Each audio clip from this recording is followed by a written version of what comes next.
কড়াইয়ের টকবক করা শিরায় ভাসছে গরম গরম রসগোল্লা। তবে এটা কোনো সাধারণ রসগোল্লা নয়, বিশেষ কায়দায় তৈরি বিখ্যাত ও জনপ্রিয় ছানার রসগোল্লা। দক্ষ কারিগরের হাতে দুধের ছানা থেকে তৈরি হচ্ছে একের পর এক মিষ্টি। রসমালাই, রসমঞ্জুরি, সরমালাই, ছানার সন্দেশ সহ নানা ধরনের মিষ্টি থাকলেও অনন্য স্বাদের কারণে ছানার রসগোল্লার চাহিদা দিন দিন বেড়েই যাচ্ছে। এটা খাইলে আপনি মনে হবে যে একটা অমৃত একটা ব্যাপার।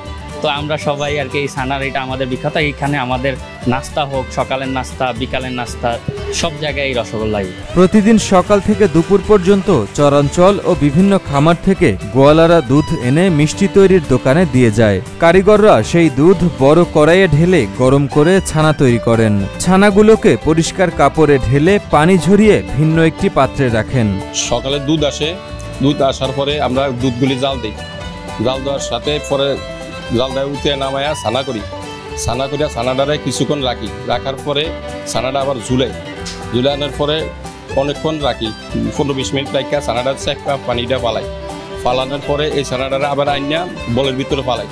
বিয়ে, বৌভাত, জন্মদিন, এমনকি আত্মীয় স্বজনের বাড়িতে বেড়াতে গেলে ছানার রসগোল্লাই এখন প্রধান উপকরণ। অন্যদিকে ভোলার বিখ্যাত ছানার রসগোল্লার স্বাদ যারা একবার পেয়েছেন তারা বারবার ছুটে আসেন এই মিষ্টির স্বাদ নিতে। আমি মূলত নিয়েছি রসগোল্লাটা হচ্ছে আপনার ভোলার বিখ্যাত। এইখানে যত প্রোগ্রাম, বিয়ের প্রোগ্রাম, তারপরে যে কোনো প্রোগ্রাম, অনুষ্ঠান, এই রসগোল্লা ছাড়া ভোলায় হয় না। আর এই রসগোল্লাটা বাংলাদেশের মধ্যে ভোলাতেই আর কি একটু আলাদা হয়। এটা ছানার পুরোপুরি ছানার থাকে, এখানে কোনো ভেজাল থাকে না। এখানে এসেছি আমার ফ্রেন্ডের আজকে মাগরিব বাদ শুভ বিবাহ, তো বিবাহ উপলক্ষে আমরা 400 মিষ্টির নিতে এসেছি।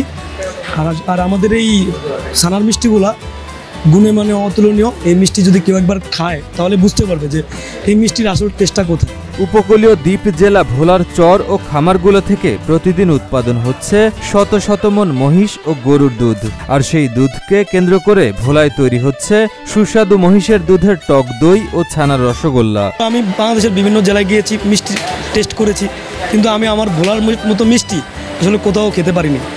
এত স্বাদ, এত মিষ্টির যে টেস্টটা, ছানার যে মিষ্টিটা, এই ছানাটা মূলত তৈরি হয় গরুর দুধ, মহিষের দুধ থেকে আসে, ভোলার চরাঞ্চল থেকে। আর মহিষের দুধের ছানার মিষ্টিগুলো গুণে মানে অতুলনীয়, যেটা যদি আপনারা ভোলাতে আসলে, ভোলাতে এই মিষ্টি যদি ট্রাই করেন তাহলে বুঝতে পারবেন যে আসলে এই মিষ্টির স্বাদটা কীরকম। 2000 সাল থেকে ছানার রসগোল্লা তৈরিতে ব্যাপক সুনাম কুড়িয়েছে মুসলিম সুইটস নামের এই দোকানটি। বংশ পরম্পরায় বর্তমানে এই দোকানটি পরিচালনা করছেন খোকন।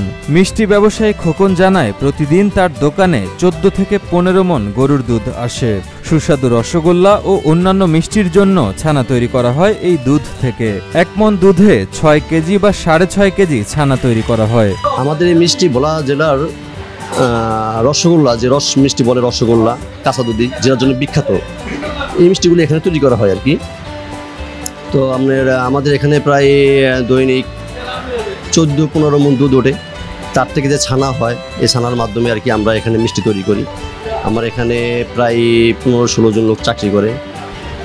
আর এমনিতে অ্যাভারেজে রেগুলার 10-12 জন থাকে দোকানে, তারা দৈনিক কাজ করে, দৈনিক বেতন নিয়ে যায়।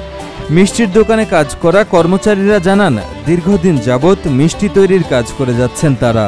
শত শত লোক এখানে কাজ করেন। পরিবার পরিজন নিয়ে সবাই খুব ভালো আছেন বলে জানান এখানকার কারিগররা। অনেক মিষ্টির দোকান আছে এবং অনেক শ্রমিক আছে, সবাই মোটামুটি মিষ্টির দোকানে কাজ করে সংসার পরিবার নিয়ে সবাই ভালো আছে এবং ভালো টাকা স্যালারি পায়। আমরা এতদিন কাজ করি, কোনো স্টাফের আজকের বেতনও কালকে দেয়নি, দৈনিকের বেতন দৈনিক, খুব ভালো মাজন। তো এটা মনে করেন একজন স্টাফের 4-5 জন ফ্যামিলি চলে, এটার উচিত আল্লাহ চালাইতেছে। ছানার এই মিষ্টি এখন ভোলার একটি ঐতিহ্যবাহী খাবারে পরিণত হয়েছে। প্রতিদিন এখানকার মিষ্টির দোকানগুলোতে সকাল সন্ধ্যা ক্রেতাদের ভিড় লেগেই থাকে। কেউ কেউ বন্ধু বান্ধব নিয়ে এসে দোকানে বসে খাচ্ছেন, আবার কেউ প্যাকেট করে নিয়ে যাচ্ছেন সুস্বাদু ছানার রসগোল্লা। অনেক দূর অঞ্চল থেকে ভোলা ঘোষপট্টিতে মানুষ রসগোল্লা খেতে আসে, নিতে আসে। প্রচুর পরিমাণে এই রসগোল্লাটা ঢাকায় যায়। মানুষ যখন ঢাকায় একজন তাদের আত্মীয় স্বজন রিলেটিভদের বাসায় যায়, তখন এটা নিয়ে যায়। ভোলার মিষ্টির সুনাম ও ঐতিহ্য রয়েছে। খাঁটি ছানা দিয়ে তৈরি এই মিষ্টি ভোলা জেলার গণ্ডি পেরিয়ে বিদেশেও যাচ্ছে।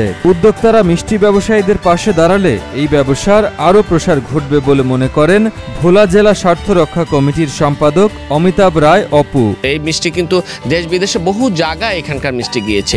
তো সুতরাং আমরা মনে করি যে এই ঐতিহ্যবাহী মিষ্টির যে উৎপাদন এটি ধরে রাখা প্রয়োজন। এটি যেন নতুনভাবে অর্থ বিনিয়োগ করে এটি আরও সম্প্রসারিত করা হয়। শুধু ভোলার চাহিদা না, এটা দেশের চাহিদা পূর্ণ করতে পারে এই সুস্বাদু মিষ্টি খাবার দিয়ে। তা আমরা মনে করব যারা উদ্যোক্তা আছেন তারা যেন এই সব বিষয়ে এগিয়ে আসেন এবং যারা এই যে উৎপাদন করছে তাদেরকে সহযোগিতা করেন, তাদেরকে উৎসাহিত করেন, তাহলে এটির ব্যাপ্তি অনেক অনেক গুণে বেড়ে যাবে বলে আমরাও বিশ্বাস করি।